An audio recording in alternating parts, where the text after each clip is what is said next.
if you want to go ahead and embed out some page within the form itself, then you can go ahead and utilize the iframe Embed Widget in it.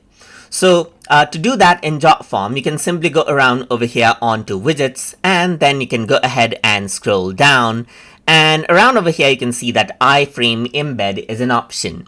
Go ahead and click right here, and once you do that, you can simply go ahead and say something like, let's say for example, Wikipedia right here, or you can go ahead and keep any page as you wish. So here you can see it says frame URL. So here you need to go ahead and add in the full URL as you want to display. So let's just go ahead and say http://www.wikipedia.org right here. Let's just go for HTTPS right here, just like this. So this is the full URL, and you can see Wikipedia inside it. You can even add in custom CSS to change the looks as you want and update it out. Well, let me just go around over here onto properties, and here you can see that you can go ahead and change around the width right here as you want right here, just like this, and then the height as well. So let's just go around over here, type in 600, change around the height right here onto 700. Let's say for example, you can duplicate this out as well, but let me just go ahead and remove it right here.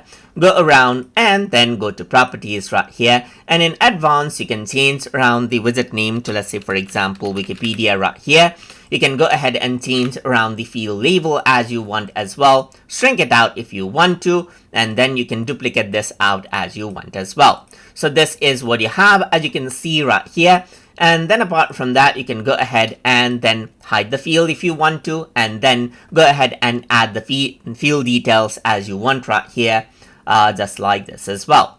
But so now if I were to go ahead and preview out this form right here now, then what happens is that I will be able to see the page right here, just like this, and you can see that this is a full page within the form right here. So you can go around over here and click, and you can go ahead and search out for, let's say for example, article. So it's basically a mini web browser with a page displayed. So you want to display out some terms and conditions right around over here, you can go ahead and include this as a part of iframe in Jotform. So I hope you guys learned something as always. And as always, please like, comment, share, and subscribe.